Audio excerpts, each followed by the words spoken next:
Android Authority, what's going on? My name is Kevin, the Tech Ninja, and today I'm reviewing the Galaxy A5.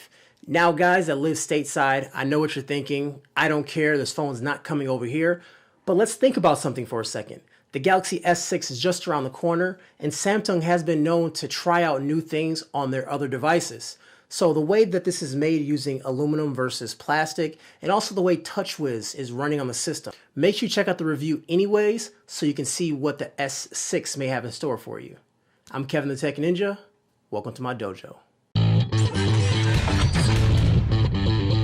It seems that the #1 complaint about Samsung's design is their use of plastic. Samsung's Galaxy line was created to be the flagship device to have, but for some, the use of plastic made it feel, well, pretty cheap. Enter the Galaxy A5, light, sleek, and aluminum. The moment you put it in your hand, you instantly get that feel of premium that Samsung has been searching for. Although it's mostly aluminum, the A5 is really light, only weighs 4.34 ounces. On the front, you'll find the classic Samsung layout with front-facing camera and LEDs on the top speaker grille.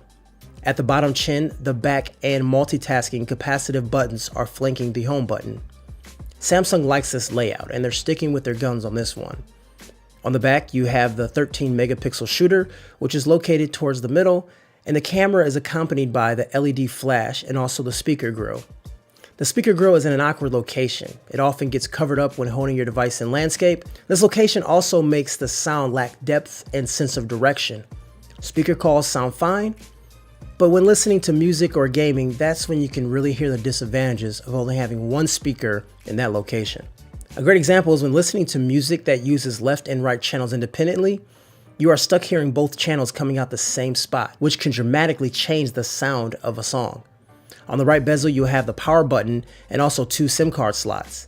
Left side is the volume rocker, and at the bottom, you see the charging port and also headphone jack. The screen size is 5 inches, which gives it a screen-to-body ratio of 71%. This Super AMOLED LED screen's PPI is 294. The resolution is 720p. Colors pop off well with this display with very high saturation levels.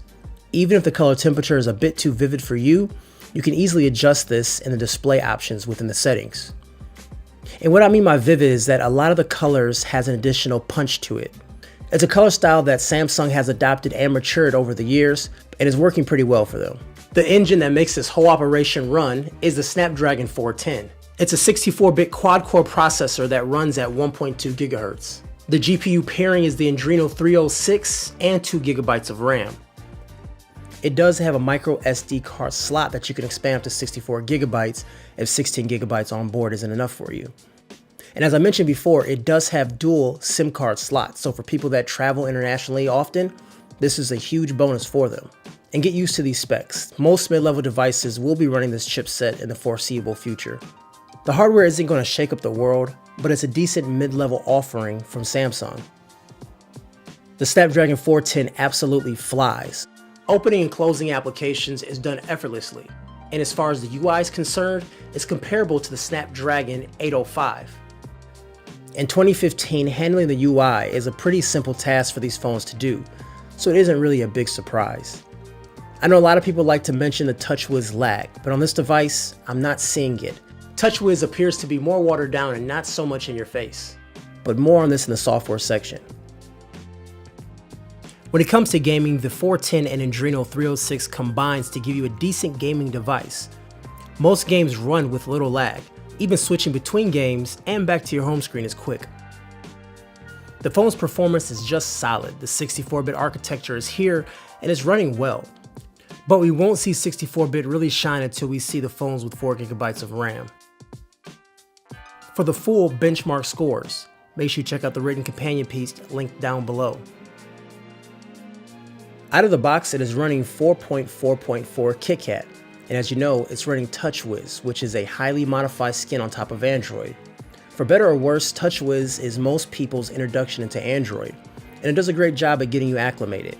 But for purists like me, or maybe you'd rather have a more vanilla version of Android, or at least an option to switch from TouchWiz to that. The home screen by default has 3 screens. You can swipe left and it takes you to Flipboard. You can also swipe right that takes you to your other page. Or you can press and hold for more home screen functions like widgets, icons, and settings. Shockingly enough, there was no bloatware on this device at all. I mean, you'll find a few Samsung applications on board like My Files, Flipboard, Voice Recorder, and S Planner, but I didn't see any other type of trial software, maybe because this isn't locked down to a carrier. A lot of times carriers are the ones that actually add to the bloatware. Comparing this to the S5, all the applications that are on this device is running the same version. Messages, browsers, My Files all look and behave the exact same way. The headlines as of late is that Samsung is trying to make the S6 more like a stock version of Android. And my takeaway from this is that Samsung is considering a slimmer TouchWiz and providing their applications a la carte. And this is something that I'm pretty excited about. For some people, the camera on their phone is one of the most important features to have. Samsung realizes that and provides one of the best cameras on a smartphone. The A5 brings a 13 megapixel shooter to the game. It's extremely quick and provides very clean images. Now for a mobile device, the depth of field on these images are pretty good. This gives the subject the ability to stick out of the background. In good lighting, images appear bright and vivid with a lot of life to them. In lower lighting scenarios, images still come out pretty good, but there is a bit of grain to the images and sometimes they lack color. But beyond that, it's one of the better low light cameras. On the software side of things, it has less features than the S5. There are only a few shooting modes available on this device. You can head into the Samsung store and download more shooting modes, although there are only 2 extra ones in there. The front-facing camera is 5 megapixels. Just like the S5, the images lack detail and color. It's due to the size of the lens. It does not let a lot of light into the lens, so that means the software needs to compensate for that. Also, Beautify mode is on by default, which can make your skin look like rubber if you're not careful. You can also go to additional settings by sliding out the menu from the right, and things that are in there are like white balance, ISO settings, voice activated pictures, and even hand gestures, which makes taking selfies a whole lot easier.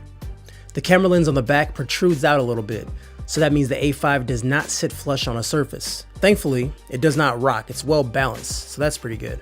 Although this camera is only 13 megapixels, it feels just like the S5's 16 megapixels, just with less shooting modes. Images are on par with each other, and the shutter speed is just as fast. My parting shots with this device is pretty simple. It's another good Samsung device. It's mid-range, but it's running the newer Snapdragon 410 64-bit processor. It's a watered-down version of TouchWiz from the past, so the device is pretty quick. And it comes with tons of free space. Camera takes quick shots, and for the most part, the images are pretty good. If you don't need top-end specs and a high-resolution screen, and if the price is right, you should really consider this phone.